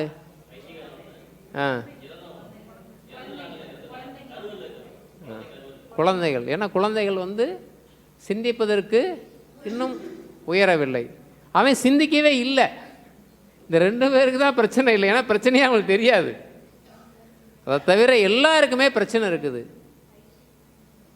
என்னைக்கு இந்த உடலில் உயிர் வந்து சிக்கி கொண்டதோ அது வெளியே போகிற வரைக்கும் பிரச்சனை இருக்கும். அந்த பிரச்சனையை பெருசாக வராமல் பார்த்துக்கிறது தான் நம்ம வேலை. ஒரு ஊரில் வந்து ஒரு விவசாயி இருந்தானா, அவன் வந்து என்ன பண்ணான்னா, ரொம்ப கஷ்டம், விவசாயம் வந்து ரொம்ப கம்மியாயிடுச்சு, அவங்க வீட்டுக்காரம்மாவுக்கு உடல்நிலை சரியில்லை. அதனால் வீட்டு வேலைகளையும் இவனே செய்ய வேண்டிய கட்டாயம் ஆயிடுச்சு, குழந்தைகளையும் கவனிக்க வேண்டியதாக இருக்குது. அப்போ இதனாலேயே உடல் நலிவடைந்துருது அவனுக்கு. அப்போ கடவுள்கிட்ட போய் முறையிடுறான், என்ன இப்படி என்னையை வந்து பிரச்சனையை கொடுக்குற, வீட்டு வேலையும் நானே செய்ய வேண்டியிருக்குது, குழந்தைகளையும் நானே கவனிக்க வேண்டியிருக்குது, விவசாயத்தையும் நானே பார்க்க வேண்டியிருக்குது, நிம்மதியே இல்லை, இவ்வளோ கடினமாக இருக்குது. அந்த பண்ணையாரை பாரு 3 வேளை நல்லா சாப்பிட்றான், கொழு கொழுன்னு இருக்கிறான், இவ்வளோ வேலையாட்கள். அதே மாதிரி அந்த வியாபாரியை பார்த்தீங்கன்னா எந்நேரம் கூட்டமாகவே இருக்குது, எந்நேரம் பார்த்தாலும் வியாபாரம் நடந்துக்கிட்டே இருக்குது, ஒரு பக்கம் பொருள் வீட்டில் அடுக்கிக்கிட்டே இருக்கிறாங்க. எனக்கு இவ்வளோ பிரச்சனையை கொடுக்குறியே, அவன் பிரச்சனை எனக்கு கொடுத்துட்டு என் பிரச்சனை அவனுக்கு கொடுக்கூடாதா அப்படின்னு கடவுள்கிட்ட என்ன பண்ணியிருக்கான். ஏன்னா இவனுக்கு நினைப்பு நமக்கு தான் பிரச்சனை அதிகமாக இருக்குது, அவனுக்கு பிரச்சனையே இல்லை போல இருக்குது, சந்தோஷமாக இருக்கான். ஏன்னா பணமாக கொட்டுது, பொருளாக கொட்டுதுன்னு. ரொம்ப முறையிடும் கடவுள் என்ன பண்ணுவார், அன்னைக்கு அந்த ஊரில் எல்லார் கனவுலையும் வந்துட்டாராம், நாளைக்கு 8 மணிக்கு எல்லாரும் அந்த மண்டபத்துக்கு உங்கள் பிரச்சனையை மூட்டை போட்டு கொண்டு வந்துடுங்க, நீங்கள் வச்சுட்டு உங்களுக்கு பிடிச்ச மூட்டை எடுத்துகிட்டு போயிடலாம். நீங்கள் பிரச்சனை எப்படி மூட்டை கட்டுன்னு கேட்கக்கூடாது, இது வந்து கதை. உங்கள் பிரச்சனையை ஒரு மூட்டையாக கட்டி எடுத்துகிட்டு வாங்க, கொண்டு மண்டபத்தில் வச்சுருங்க, இருட்டான உடனேயும் மாற்றி எடுத்துகிட்டு போங்க, அவ்வளோதான் செய்ய முடியும் நம்மளால். பிரச்சனை என்ன பண்ண முடியாது. சரின்னு சொல்லிட்டு ரொம்ப சந்தோஷமாயிட்டான். பரவாயில்ல, நம்ம கடவுள்கிட்ட கேட்ட உடனேயும் உடனே ஒத்துக்கிட்டாரு. நம்ம என்ன ஒன்று நம்ம மூட்டையை வச்சுட்டு அந்த பண்ணையார் மூட்டை எடுத்தோம், அவன் தான் ரொம்ப சந்தோஷமாக இருக்கான், ரொம்ப சௌரியமாக இருக்கான் அப்படின்ட்டு. இவன் ஒரு சின்ன துணி பைய மூட்டை இப்படி கட்டி எடுத்துகிட்டு போயிருக்கான். போனால் பண்ணையார் வண்டியில் கொண்டு இறக்குறான் மூட்டையை, பிரச்சனை மூட்டையை வந்து இறங்குவான். இப்படியே பார்க்குறீங்கன்னா இவ்வளோ மூட்டையாக இறக்குறான்னு. அடுத்து வியாபாரி வரானா 4 வண்டியில் வந்து இறக்குறான் மூட்டை. அப்படியே வண்டியாக எல்லாம் பார்த்தீங்கன்னா ஒவ்வொருத்தரும் 5 மூட்டை 6 மூட்டை. விவசாயி மட்டும்தான் இத்தினோண்டு துணி பையில் கொண்டு போயிருக்கான். எல்லாரும் இவனே பார்த்தாங்களா, இந்த மூட்டை தான் நம்ம எடுத்துகிட்டு நினைக்கணும்னு. விவசாயி வெளத்து போயிட்டான், ஐயோ இதோட அநியாயமாக இருக்குது. எல்லாரும் பல மடங்கு மூட்டையை கொண்டு வரான், பிரச்சனை மூட்டையை. நம்ம ஒருத்தர் தான் கைப்பீட கொடுத்துக்கிட்டு வந்திருக்கோம், எல்லாம் இவனே தான் பார்க்குறான், அவ்வளோ பேர் சுற்றி நின்று. இருட்டு ஆச்சான், லைட் அணைஞ்சவனே இவன் மூட்டை எடுத்து வச்சுக்கிட்டான். ஐயோ இது வந்து நம்ம மூட்டை எவ்வளோ தேவலாம் போல தெரியுது. இது பார்த்தா அவன் மூட்டையை தூக்கிட்டு ஓடுறான். கேட்க என்னன்னு, வேணாங்க இருக்கிற பிரச்சனையே தாங்கலை, இன்னும் புது பிரச்சனை வந்துச்சுன்னா இன்னும் அதிகமாச்சுன்னா என்ன பண்ணுறது, அதுக்கு நான் இருக்க பிரச்சனையோட நான் சமாளிச்சுட்டு போயிடுறேன் அப்படின்ட்டு அவன் கொண்டு வந்து மூட்டையை அவனே கொண்டு போய். ஏன்னா விவசாயி கொண்டு போயிட்டான் என் மூட்டையை. மித்தையெல்லாம் பார்த்தா பெரிய பெரிய மூட்டையாக இருக்குது, இங்கே 10 அங்கே 10, இங்கே 20 அங்கே 25னா இன்னைக்கு நான் இது பழக்கப்பட்டேன் இந்த பிரச்சனையோட. புதுசாக பழக்கம் இல்லாத 20 பிரச்சனை வச்சு நான் எப்படி சமாளிக்கிறது. உலகத்தில் எல்லாருமே இந்த நிலையில தான் இருக்கிறாங்க. நல்லா புரிஞ்சுங்க. வெளியில் அழகாக ட்ரெஸ் பண்ணிட்டு வராங்க, நல்லா வெஹிக்கிளில் வராங்க, உள்ள ஒவ்வொருத்தருக்கும் பிரச்சனை இருக்குது. உயர்ந்த அதிகாரத்தில் இருக்கவனு கூட அவனுக்கு ஏதோ ஒரு பிரச்சனை இருக்குது. பணம் இருக்கிறவனுக்கு ஆரோக்கியம் இருக்காது, ஆரோக்கியம் இருக்காட்ட பணம் இருக்காது, ரெண்டுமே இருக்காட்ட அதிகாரம் இருக்காது, அதிகாரம் இருக்காட்ட நிம்மதி இருக்காது, நிம்மதி இருக்காட்ட குழந்தை இருக்காது. ஏதோ ஒரு பிரச்சனை எல்லா மனிதரும் இருக்குன்னு முதல் புரிஞ்சுக்கோங்க. பிரச்சனை இல்லாத மனிதர்களே கிடையாது. நம்ம பிரச்சனை கம்மியாக இருக்குது, அடுத்தவனுக்கு அதை விட அதிகமாக இருக்குது. ஏன்னா நாங்கள் நிறைய கவுன்சிலிங் கொடுப்பேன். ஒரு வக்கீல்லாம் வந்தார், சார் எனக்கு தூக்கமே வரமாட்டேங்குது சார், எவ்வளோ பணம் வேணால் வாங்கி என்னை காப்பாற்றுங்கன்றார். என்னையா பிரச்சனை, நான் சென்டர் வச்சுருந்தேன். அப்போ இந்த மாதிரி எனக்கு பையன் பொண்ணு இருந்தாங்க, ஃபாரின் போயிட்டாங்க, அவங்க ஒய்ஃபு இறந்து போயிட்டாங்க, என்னால் தூக்கமே வரமாட்டேங்குது, வீட்டுக்குள்ளே போனால் பயமாகவே இருக்குது, என்ன செய்யறனே தெரியல. ஒவ்வொரு கேஸுக்கும் அவர் பணம் அவ்வளோ அதிகமாக வாங்குவார், பணம் கட்டுக்கட்டாக இருக்குது, எனக்கு நிம்மதியே இல்லைன்னு. இதெல்லாம் ஒன்றுமே பண்ண முடியாது. உங்கள் மனசு அந்த அளவுக்கு என்ன ஆயிடுச்சு, பணத்து மேலேயே குறியாக இருந்ததுனால உறவுகளையே அவர் கையாளலை. இன்றைக்கி போய் எந்த உறவு வந்து பார்ப்பான். ஒரு நெல்மணியை எடுத்து இந்த பூமியில் போட்டோம்னா அது எத்தனை 100 மணியாக விளைஞ்சி வருது. நீங்கள் அன்பு அதே மாதிரி கொடுத்து பாருங்கள், எத்தனை மடங்கு திரும்ப வரும். இன்றைக்கி ஒருத்தர் நம்ம அன்பாக இருந்தால் தான் அவங்க நாளைக்கு நமக்கு அன்பாக வந்து இருப்பாங்க. அப்போ பிரச்சனைகள் என்பது எல்லா மனிதனிடம் இருக்குது, எல்லா ரூபத்திலும் இருக்கிறது. அது பெரிய அளவுக்கு மாறாத அளவுக்கு நம்ம பார்த்துக்கிட்டோம்னாலே என்ன இருக்கலாம், நிம்மதியாக இருக்கலாம். இப்போ நிம்மதினா எங்கே போய் நிம்மதி தேட முடியும்? அப்படி ஒரு விஷயம் எங்கேயுமே இல்லை. நம்முடைய வாழ்க்கை முறையில் சில விஷயங்களை தவறாக செய்கிறோம், இல்லை முறை மாற்றி செய்கிறோம், இல்லை தெரியாமல் செய்கிறோம். அதான் பிரச்சனையே காரணம். அப்போ எப்போதெல்லாம் புக வேண்டும், அப்போ எப்போ எல்லாம் நமக்கு மனம் இயல்பில் இல்லையோ, தடுமாறி கொண்டு இருக்கிறதோ, இல்லை சோகத்தில் இருக்கிறதோ, அப்போ எல்லாம் விஷயத்தை மடைமாற்றிக்கொள்ள பழகிக்கொள்ள வேண்டும் சொல்லியிருக்கிறாங்க. மனமது செம்மையானால் மந்திரம் செம்மையாமே. மனமது செம்மையானால் வாயுவை உயர்த்த வேண்டாம். நம்ம என்ன பண்ணுறோம்? குண்டலினி சக்தி தான் வாயு. வாசியை நிறுத்த வேண்டாம். மனமது செம்மையானால். அந்த காலத்தில் வந்து என்னென்னா தவ முறைகள் நமக்கு மகரிஷி வந்து ரொம்ப ஈஸியாக கொடுத்துட்டாங்க. மூலாதாரத்தில் இருக்க குண்டலினி சக்தியை துரியம் கொண்டு வரணும்னா 14 வருடங்களுக்கு மேலே ஆகும். அதனால தான் அவர் பைபாஸ் ரூட்டில் கொடுத்துருக்காரு. எப்படி தெரியுதா? அப்படி இருந்து இப்படி வந்து கொடுத்துட்டாரு. உள்ளே கூடி வரணும்னா நீங்கள் எத்தனை பேர் 9 மையம் பண்ணும்போது உணர்வு வருது சொல்லுங்கள் பார்ப்போம். 9 மையம் தவம். ஏன்னா 9 மையம் தான் அப்படியே கொஞ்சம் கொஞ்சமாக மேலே கொண்டு வர முடியும். அதுதான் அந்த காலத்தில் சித்தர்கள் பண்ணது. சரிங்களா? அப்போ இது பைபாஸில் டக்குன்னு எடுத்து வந்து இங்கே வச்சோன்னே என்ன ஆகுது? உடனே நம்ம கொடுத்துருக்குறாங்க. அதுவும் நிறைய பேர் நினைக்கிறீங்கன்னா நெற்றிக்கண் இங்கே வந்துருச்சுன்னா எல்லாமே அதெல்லாம் நெற்றிக்கண் என்பது ஒரு தலைமை ஆசிரியர் மாதிரி. எதுக்கு? 5 புலன்களின் தலைமை ஆசிரியர். அவ்வளோதான். அந்த புலன்களுக்கு மட்டும்தான் அது கட்டுப்படுத்தும். வேறு புதுசாக எனக்கு அதெல்லாம் எதுவும் அப்படியெல்லாம் ஒன்றும் கிடையாது. ஒரு ஹெட்மாஸ்டர் வரல அப்படின்னா அன்றைக்கி டீச்சர்லாம் ஜாலியாக இருப்பாங்க, டீச்சர்லாம் ஸ்டூடெண்ட்லாம் ஜாலியாக இருப்பாங்க இல்லையா? கட்டுப்படுத்த ஆள் இல்லைன்னா. ஸோ இது இருக்கிறதுனால தான் நமக்கு அவேர்னஸ் இருக்கிறோம். இது அதிகமாக பார்க்கக்கூடாது, இது அதிகமாக சாப்பிடக்கூடாது, இதெல்லாம் கேட்கக்கூடாது. ஸோ அந்த 5 புலன்களின்னு ஒரு கட்டுப்பாடு தான் இங்கே. அவ்வளோதான், அதுக்கு லிமிட்டு. துரியம் போகிறோம்னா நமக்கு இறைநிலையோடு தொடர்பு கொள்ளக்கூடிய ஒரு லிங்க் ஓப்பன் ஆகுது. அப்போ 9 மையத்திலிருந்து வந்தீங்கன்னா தான் அந்த ஆற்றல் ஒவ்வொரு இடமா ஷிஃப்ட் ஆகிற போது நிறைய தன்மைகள் நமக்குள்ளே வந்து மாற்றம் கிடைக்கும். அது ஒரு பெரிய சப்ஜெக்ட், ஓஷன் மாதிரி. ஏன்னா சில பேர் வேலை செய்யும் போதே அவங்களுக்கு அந்த சக்கராசனம் ஓப்பன் ஆயிரும். தவம் பண்ணணும்னு அவசியம் கிடையாது. மணிப்பூரகத்தில் கடுமையான உழைப்பாளெலாம் பார்த்தீங்கன்னா மணிப்பூரகம் ஆக்டிவேட் ஆகிருக்கும் அவங்களுக்கு. எப்போ பார்த்தாலும் ஒர்க்குன்னு வேலை செஞ்சுட்டே இருப்பாங்க. சில பேர் ஊரில் இருக்காங்க, எந்த தவம் பண்ணாங்க, கோயில் கட்டுறாங்க, குளம் வெட்டுறாங்க, அவங்களுக்கு வந்து என்ன ஆயிடுச்சு? அனாதகம் ஓப்பனில் இருக்குது, அன்பும் கருணையும் அப்படியே அள்ளி பிரவாகமாக பாயுது. அவங்க என்ன தவமாக பண்ணிட்டு வந்தாங்க? இல்லை. ஒவ்வொரு மையத்திலையும் இயல்பாகவே ஒரு சிலருக்கு ஓப்பன் ஆயிரும். மற்ற மையம்லாம் இருக்கும், மூலாதாரம் நல்லா ஓப்பன் ஆச்சு, 3 வேளை சாப்பிட்டுக்கிட்டே இருப்பார் சுகமாக. என்ன சாப்பாடு கிடைச்சாலும் வாங்கி சாப்பிட்டு. அதே மாதிரி சுவாதிஷ்டானம் இருந்தால் அவர் உணர்ச்சி வசப்பட்ட நிலையிலே இருப்பார். கலை விஷயங்கள் ஈடுபாடாக இருப்பாங்க, அதிலே தான் அவங்க இருப்பாங்க. அப்போ எல்லா மையத்தையும் ஆக்டிவேட் ஆகும்போது இங்கே ஆக்கினை வரும்போது அதை கண்ட்ரோல் பண்ணும். இது போதும், இது நிறுத்து, இது தேவையில்லை, அந்த அவேர்னஸ். அப்போ அற்புதமான ஒரு கலையை நமக்கு கொடுத்துருக்காங்க மகரிஷி, மனவளக்கலை. நம்ம ரொம்ப ஆழமாக பயிற்சி செய்கிற போது அந்த பயிற்சியினுடைய விளைவாக தான் இதெல்லாம் கொண்டு வர முடியும். மனதை எப்படி நிலை நிறுத்துவது? நினச்ச நேரம் நம்ம வந்து இப்போ உடனே கண்ணை மூடிட்டு இருக்கிறோம், தவம் வருது. இப்போ அதே மாதிரி மனசையும் கட்டுப்படுத்தணும்ல. இந்த இடத்துல பேசுகிறாங்க, நம்ம பேசக்கூடாது. அவங்க டென்ஷன் ஏற்றிட்டே தான் இருப்பாங்க இல்லையா? வார்த்தை விட்டு எத்தனை பேர் மாட்டிக்கிறாங்க. ஒரு முறை புத்தர் வந்து அவருக்கு தெரியும்ல, ஊராக போவார், அங்கங்கே போயிட்டு மக்களுக்கு சத் சங்கம் நடத்துவார், நல்ல கருத்துக்கெல்லாம் சொல்லிகிட்டு இருப்பார். அப்போ ஒரு ஊரில் போய் இருக்கிற போது தண்ணி கொண்டு வர சொல்கிறாரு, போய் தண்ணி எடுத்துகிட்டு வாப்பா அப்படின்னு. அவன் குளத்துக்கு போகிறான், தண்ணி எடுக்க போகிறான். போகும்போது பார்த்தீங்கன்னா அங்கே நிறைய மிருகங்கள்லாம் வந்து இறங்கி தண்ணி குடிச்சிட்டு இருக்கு. அவன் தண்ணி எடுத்துகிட்டு வரல. வந்து சொல்கிறான் புத்தர், என்னடா தண்ணி கொண்டு வரலன்னு கேட்டால், இல்லை மிருகங்கள்லாம் இறங்கி கலக்கிருச்சு, ஒரே சேறு சகதியமாக இருக்குன்னு.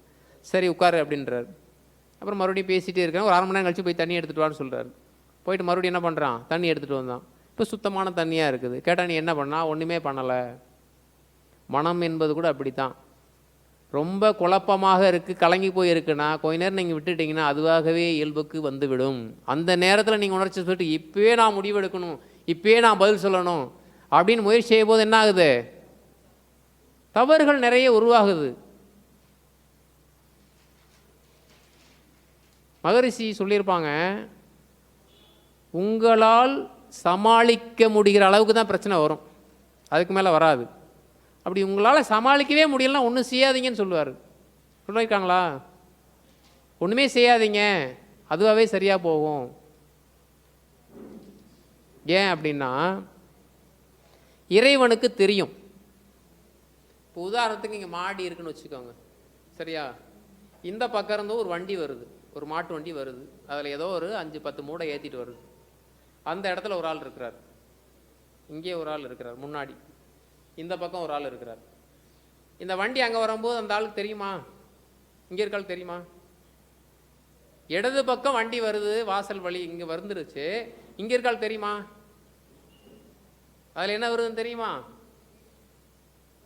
இந்த வாசல் இருக்காள் நிற்கிறாள் தெரியும், இங்கே தெரியாது. இங்கே உள்ள இருக்காள் தெரியாது. இந்த பக்கம் முன்னாடி வரும்போது தான் இங்கே தெரியும். இங்கே வந்தோன்னா அந்த ஆள் தெரியாது. அது தெரியுமா? தெரியாது. இந்த வண்டி இங்கே வரும்போது இந்த பக்கம் இருக்காள் தெரியும், இந்த பக்கம் இருக்காள்னா அது தெரியாது. இது மாடியில் இருக்காள் 3 பக்கத்தையும் பார்க்க முடியுமா? உங்களுடைய கடந்த காலம், நிகழ்காலம், எதிர்காலம் எல்லாமே இறைவனுக்கு தெரியும். எப்படி? அவர் பார்த்துட்டே தான் இருக்கிறாரு. நீங்கள் தான் தடுமாறுங்க, ஐயோ எனக்கு காணுமே, எனக்கு வண்டி என்னாச்சுன்னே தெரியல, நிலவரம் நாளைக்கு என்ன பண்ண போகிறேன், அடுத்த மாதம் என்ன பண்ண போகிறேன், அடுத்த வருஷம் என்ன பண்ண போகிறேன், எதையா காட்டுங்களேன், ஜோதகத்தை காட்டுங்களேன், எனக்கு ஜோசியத்தை காட்டுங்களேன், என் லைஃப் எப்படி இருக்கும், எனக்கு நான் வண்டியை வாங்கிடுவேனா, வீட்டை கட்டிடுவேனா, கல்யாணம் ஆயிருமா, யாராவது சொல்லுங்கள். அந்த மாதிரி பார்க்காம இருக்கமா? பதட்டம். இப்போது இந்த புக்கு இருக்கா, இதில் பக்கம் இருக்குது, கடைசி பக்கமும் இருக்குது. நம்ம இங்கே படிச்சுட்டு இருக்கும்போதே கடைசியில் என்ன இருக்குது என்ன இருக்குது நமக்கு ஆர்வம். ஆனால் எல்லாம் வெள்ளையாகவே இருக்குது. எப்படி? இறைவன் எழுதி வச்சுருக்கான், நமக்கு தெரிய மாட்டேங்குது. இதெல்லாம் தெரிஞ்சிருச்சு, ஆனால் எழுதி தான் இருக்குது. என்னைக்கு நீங்கள் பிறந்தீங்களோ அன்னைக்கு உங்களுடைய மொத்த ஜாதகம் எழுதப்பட்டு விட்டது. எந்த வயசில் நம்ம பாருங்கள், எந்த ஊரில் பிறக்கணும், எந்த அப்பா அம்மாவுக்கு பிறக்கணும், என்ன மொழியில் பிறக்கணும், எத்தனாவது பிள்ளையாக பிறக்கணும், அது ஆணா அது பெண்ணா, எங்கே படிக்கணும், என்ன படிக்கணும், என்ன வேலை செய்யணும், யாரை கல்யாணம் பண்ணணும், எத்தனை கொலை, எல்லாமே உங்களுக்கு ப்ளூ பிரிண்டடாக இருக்குது. எங்கே? கருமையத்தில் இருக்குது. அந்தந்த காலத்தில் என்ன ஆகுது? இயல்பூக்கம் சொல்லியிருக்காங்களா? இயல்பு நிலையிலிருந்து அது ஊக்கம் பெற்று மலர்ச்சி ஆகிற போது அந்த காலகட்டத்தில் அழகாக அது வெளியே வந்துடும். அது வரைக்கும் நமக்கு அவசரம் இருக்குது. அந்த பேஜில் இருக்குது. உங்களுக்கு 20வது வயசு என்ன, 25வது வயசு என்ன, 30வது வயசு என்ன, எல்லாம் இருக்குது. இப்போ நமக்கு வெள்ளையாக தெரியுது, அது கலராக தெரியல. அதனால தான் இவ்வளோ பதட்டம். அப்போ முழுமையான ஆன்மீகத்தில் நீங்கள் நல்லா போனீங்கன்னா எந்த எதிர்பார்ப்புமே இருக்காது. ஏன்னா நடக்கிறதா நடக்க போகுது, நான் ஏன் அழட்டிக்கணும்? எப்படி? எனக்கு என்ன கிடைக்குமோ கிடைச்சி தான் தீரும், எனக்கு எது கிடைக்காது கிடைக்காம தான் போக போகுது. அந்த மனநிலைக்கு வந்துட்டா எல்லாமே ஒரே மாதிரி தான் இருக்கும். பிரச்சனை வந்தாலும் ஒரே மாதிரி தான் இருக்கும், சந்தோஷம் வந்தாலும் ஒரே மாதிரி தான் இருக்கும், கடந்து போயிட்டே இருப்பாங்க. அது இல்லாமல் இருக்கும்போது தான் என்ன ஆகுது? மனம், எல்லாரும் தவம் பண்ணுறீங்க, எல்லாரும் பயிற்சி பண்ணுறீங்க, ஆனாலும் வீட்டில் ஒரு நல்லதோ கெட்டதோ நடக்கும்போது என்ன ஆகுது? தாங்க முடியலையேங்க, கஷ்டமாக தானே இருக்குது, நான் என்ன செய்கிறது? இதுதான் சராசரியான மனம்னு சொல்கிறேன் நான். ஏன்னா மனித மனம் அவ்வளோ கடினமான ஒரு விஷயம். அதை கட்டுப்படுத்துவதோ கை கொள்வதோ ரொம்ப சிரமம். வசப்படுத்திட்டேன்னு சொல்ல முடியாது. அதான் என்ன சொல்லியிருக்காங்க? அறிவை உணர்ச்சி வெல்வது இயல்பு. அறிவாக இருக்கிறவனை உணர்ச்சி வசப்பட்டால் என்ன ஆயிரும்? அறிவு மங்கி போயிடும். ஆனால் அறிவால் உணர்ச்சியை வெல்வதுதான் சிறப்பு. அறிவை வச்சு என்ன பண்ணணும்? யோசிக்கணும். இது ஏன் நடக்குது, எதுக்காக நடக்குது, எப்படி நடக்குது, இது என்ன செய்யலாம். சிந்திச்சா என்ன உண்டு? மனம் இருந்தால் மார்க்கம் உண்டு. அதனால தான் மனம் மனம் திருப்பி திருப்பி நான் சொல்லிக்கிட்டே இருக்குது. காரணம் என்னன்னா, மனம் எந்த அளவுக்கு ஒரு நிலைப்படுத்தி, அதான் குறிப்பிட்ட ஒரே நேரத்தில் தவம் பண்ணுங்க, ஒரே நேரத்தில் உடற்பயிற்சி செய்யுங்க. அது என்ன ஆகுனா, நம்ம உடம்புல இருக்கக்கூடிய அந்த அணு அடுக்குகள் எல்லாம் பதிவாகும். பதிவாகும் போது குறிப்பிட்ட நேரத்தில் உங்களையே எக்ஸசைஸ் பண்ணணும்னு ஞாபகம் வரும். தியானம் பண்ணவே இல்லை, நீங்கள் வெளியூர் போனால் கூட ஆக்டிவேட் ஆகிட்டே இருக்கும். அது பாட்டுக்கு இப்போ நடக்கும். அந்த இது ஓட்டம் உள்ளுக்குள்ளே ஓட ஆரம்பிக்கும், மைனூட்டாக கூட ஓடிட்டே இருக்கும் அது. அப்போது உங்களுடைய அந்த நிலை மாறாமல் இருந்துகிட்டே இருக்கும். அப்போ விழிப்பு நிலை வரும். ஒருத்தர் வந்து கையெழுத்து போட சொல்கிறார், கையெழுத்து போட்டு கொடுக்கக்கூடாது, இது கேட்குறாங்க கொடுக்கக்கூடாது, இல்லை இவங்க உண்மையிலே கஷ்டப்படுறாங்க கொடுக்கலாம். நான் ஒரு இயல்பான பைக் ஓட்டும் போது புது பைக்கில் வந்து அந்த டைம் அதுலேயே தெரியும். நான் கொஞ்ச நாள் வாட்ச் பண்ணி பார்க்கும்போது எப்போ எல்லாம் பார்த்தீங்கன்னா 11 வரும்போது என் கண்ணில் தென்பட்டுக்கிட்டே இருக்குது. 444 வந்தால் கண்ணில் தென்பட்டுக்கிட்டே இருக்குது. 555 வந்தால் தென்பட்டுகிட்டே இருக்குது. நான் வீட்டில் சொன்னேன் இது மாதிரி எங்கள் ரொம்ப இதுன்னு சொல்லுவாங்க, அதெல்லாம் அவன் அலாரம் வச்சு பார்த்துக்கிட்டு இருக்கான். எனக்கு திடீர்னு அந்த டைம் வரும்போது பார்க்குறேன், அந்த டைம் கரெக்டாக இருக்குது. திடீர்னு தூக்கத்தை வச்சு பார்க்குறேன் 11 அந்த செல்ஃபோனில் காட்டுது. அது ஏஞ்சல் டைம்னு ஒன்று சொல்லுவாங்களாம். ஸோ அந்த நேரம் வந்து மிக மிக வந்து ஒரு நல்ல நேரம். அந்த நேரத்தில் நம்ம பார்த்தோம்னா நீங்கள் எங்களை விஷ் பண்ணுங்கள், அது நடக்கும்ன்றாங்க அப்படின்னு. ஸோ அதெல்லாம் இருந்தாலும் ஒரு குறிப்பிட்ட நேரம் கரெக்டாக நம்மளை விழிப்புணர்வு ஏற்படுத்துது பாருங்கள். திடீர்னு பார்க்குறோம் கரெக்டாக அந்த 11 தான் நிற்கும். நான் திடீர்னு தூக்கத்தில் ஒரு இப்போ வந்து 3:20 இருக்கும் போது 3:20 தான் இருக்குது, எடுத்து பார்த்தா 3:19 3:21 இல்லை, என்ன நேரமோ துல்லியமாக காட்டும்.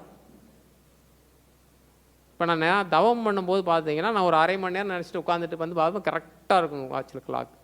இன்றைக்கி 3/4 மணி நேரம் பண்ண 45 நிமிஷம் கரெக்டாக இருக்கும் வெளியே வந்து முடிச்சுட்டு வரும்போது. ஸோ உடம்புக்குள்ளேயே ஒரு கிளாக் ஓடிட்டுருக்கு. அப்போ அந்த கிளாக் மட்டும் கிடையாது, நல்லா பாருங்கள், அண்டத்தில் இருக்கிறதா பிண்டத்தில் இருக்குது. நான் ஏன்னா சப்ஜெக்ட் நிறைய வெளியே போயிட்டு வரேன்னு நினைக்கிறேன். அண்டத்தில் இருப்பதான் பிண்டத்தில் இருக்குன்னு சொல்லியிருக்கிறாங்க. நம்ம உடம்புல பஞ்சபூதம் இருக்குது இல்லையா? உடல் நிலமாக இருக்கிறது, ரத்தம் நீராக இருக்கிறது, வெப்பம் உடலுடைய சூடாக இருக்கிறது, காற்று உயிர் மூச்சாக இருக்கிறது, விண்ணு உயிராக இருக்கிறது. சரிங்களா? ஒரு மனிதன் இறந்தவுடன் இது என்ன ஆகிருது? அது அதோட போய் கலந்துரும். சரியா? அப்போ ஒன்று அதோட போய் கலக்க முடியும்னா தொடர்பில் இருந்தால் தானே கலக்க முடியும். எண்ணெயை கொண்டு தண்ணியில் விட முடியுமா? அப்படி தொடர்பு இருக்குதுன்னா உயிரோடு இருக்கும்போது தொடர்பு இருக்குமா இல்லையா? அது இருக்கும், எப்பவுமே தொடர்பு இருக்கும். அது இருந்தால் தான் அது போகும்போது அது போய் சேர முடியும். சூரியன் இருக்குங்க, அதுலேருந்து வெயில் வருது. தகரத்தில் பட்டா எப்படி இருக்குது சூடு, மணலில் பட்டா எப்படி இருக்குது, கல்லில் பட்டா எப்படி இருக்குது, தண்ணியில் பட்டா எப்படி இருக்குது, புல்வெளியில் பட்டா எப்படி இருக்குது தெரியுது உங்களுக்கு. அது எந்த தன்மையில் உள்வாங்குதோ அதை பிரதிபலிக்கும். அங்கேருந்து வர்றது நியூட்ரல் ஆற்றல் தான். சரியா? அப்போ நமக்கு தெரியுது. சந்திரன்லேருந்து வரும்போது நமக்கு தெரியுது. எல்லா கிரகங்களையும் வந்துக்கிட்டு தான் இருக்குது, நமக்கு தெரியல. ஆனால் உண்மையிலே நீங்கள் நல்லா தவம் பண்ணிங்கன்னா அது தெரியும்.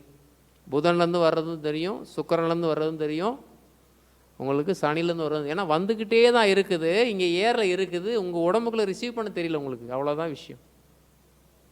இருந்துக்கிட்டே தான் இருக்குது, இங்கே இருக்குது, புதனும் இருக்குது, சுக்கிரனும் இருக்குது, எல்லா இதுவும் இருக்குது. அந்த ஃப்ரீக்குவென்சி ரொம்ப லோ ஃப்ரீக்குவென்சியாக இருந்ததில் நீங்கள் அந்த மனநிலைக்கு போனீங்கன்னா உள்ளே வந்துடும் உங்களுக்கு.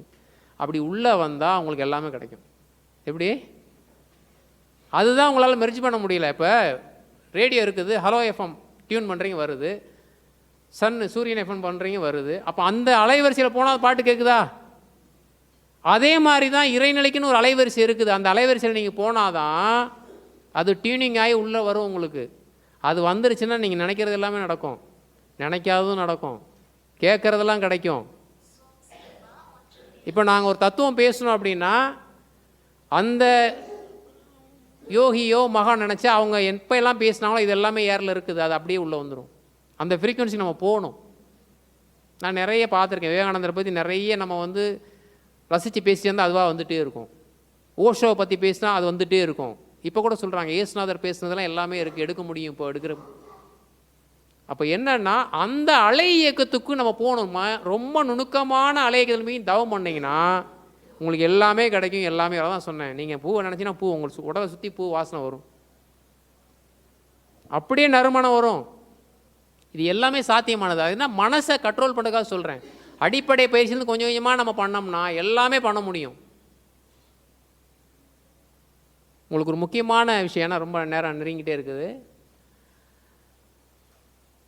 மனதை உடலை சரிங்களா நம்ம பக்குவப்படுத்தினா எந்த துன்பமாக இருந்தாலும் எந்த துயரமாக இருந்தாலும் எவ்வளவு மோசமான நிகழ்வாக இருந்தாலும் கூட மனதை நிலைப்படுத்தி கொள்ளலாம். அதை நமக்கு பிடிச்ச விஷயங்களில் கவனம் செலுத்தலாம், திருப்பலாம் சொல்லியிருக்கோம் இல்லையா? அதே மாதிரி நாம் பிறரிடம் அவங்களும் அதே மாதிரி இருப்பாங்க இல்லையா? உங்களுக்கு எது தேவையோ நீங்கள் அதை கொடுத்தா தான் மறுபடியும் உங்களுக்கு கிடைக்கும். நீங்கள் கஷ்டப்படும் போது மட்டும்லாம் எனக்கு யாருமே ஆதரவு இல்லை, எனக்கு யாருமே சொல்லலைன்னு நினைக்கக்கூடாது. அன்பு செலுத்துங்க, அக்கறை காட்டுங்க, சரிங்களா? சக மனிதர் உறவுகள் நட்புகளை மதிங்க, பாராட்டுங்க. எதாவது செஞ்சால் பாராட்டினா இந்த ஒரு டாபியுமே பேசுவேன் தனித்தனியாகவே எக்ஸாம்பிள் எடுத்து. இப்போ உங்களுக்கு அவசர டைமில் அதனால் சொல்கிறேன். மதிக்கணும், நம்பிக்கை வைங்க, ஏற்றுக்கொள்ளுங்க, மன்னிப்பு கொடுங்க.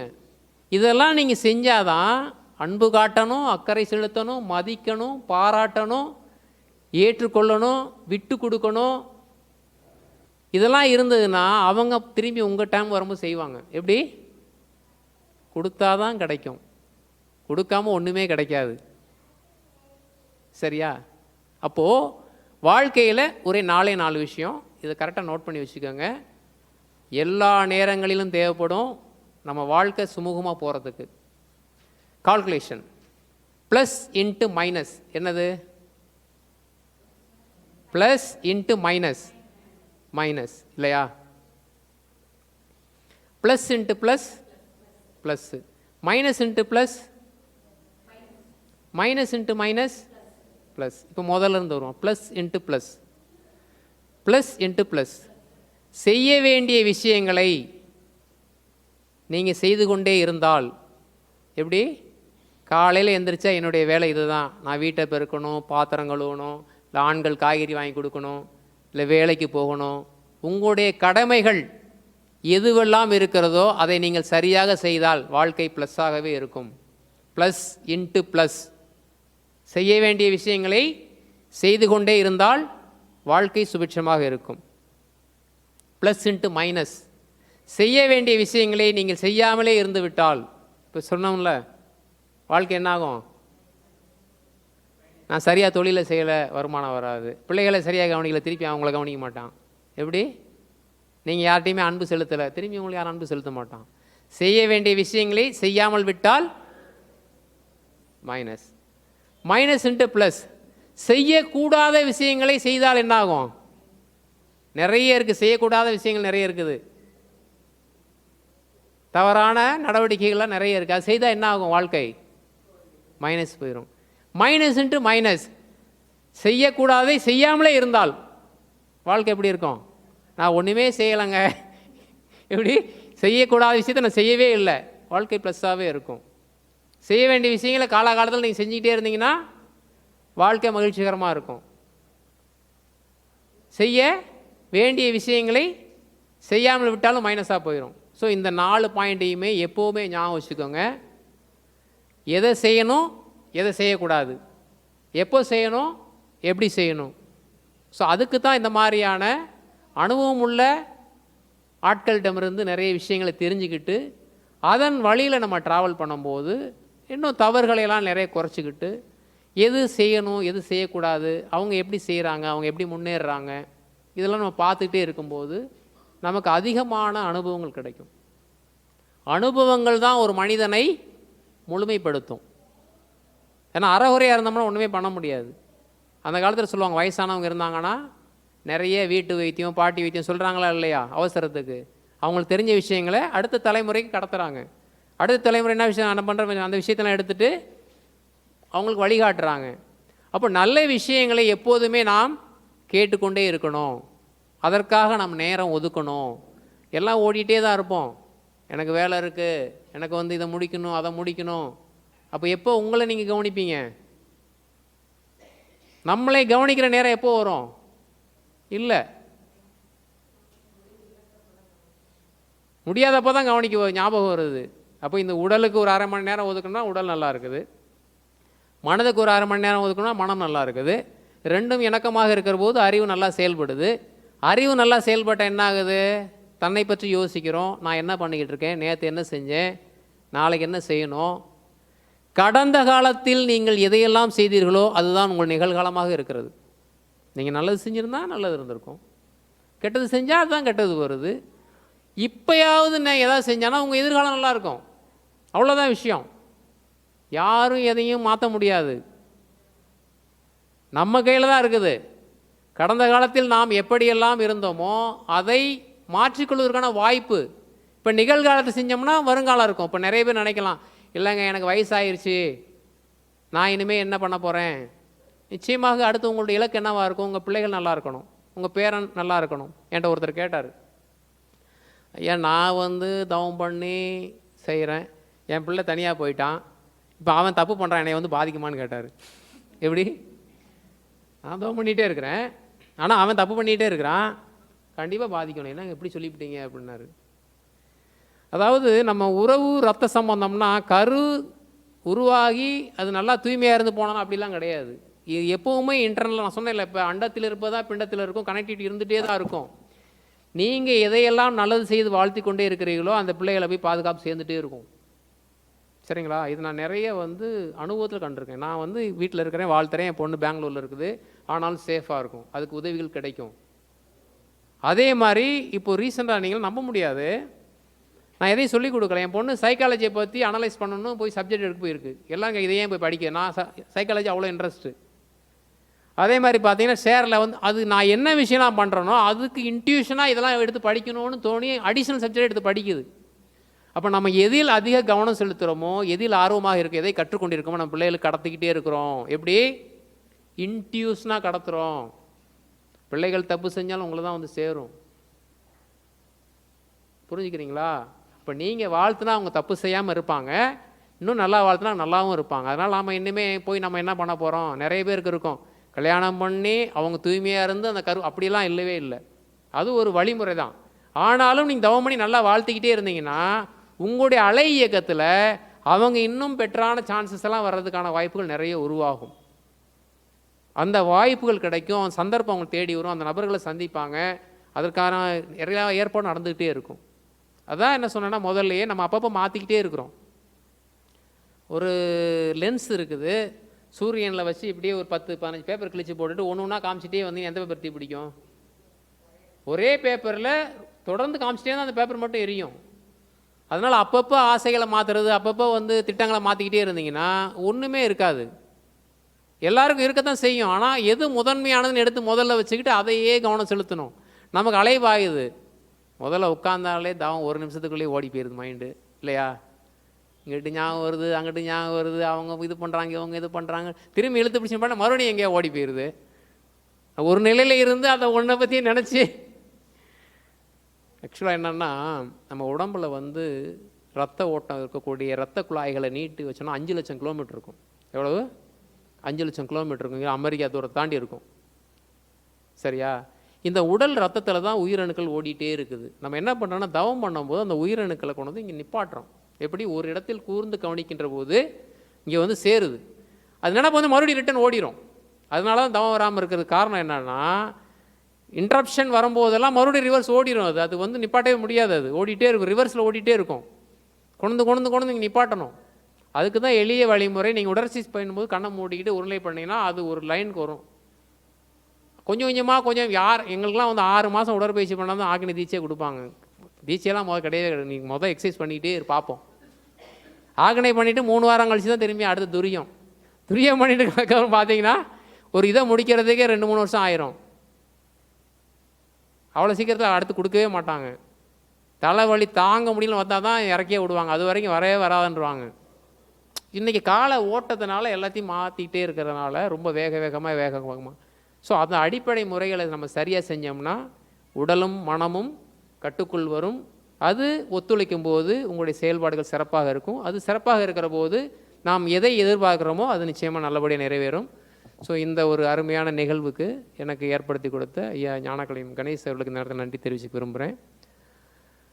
இறைநிலையும் குருவருளும் இறைந்து இந்த புத்தம் புதிய வருடத்தில் உங்கள் அனைவருக்கும் உடல் நலம், நீண்ட ஆயுள், நிறை செல்வம், உயர் புகழ், வாழ்வின் அனைத்து வளங்களும் கிடைத்து அனைவரும் மகிழ்ச்சியாகவும் மன நிறைவாகவும் வாழ்ந்திட வாழ்க வளமுடன் வாழ்த்தி மகிழ்கின்றேன். நன்றி.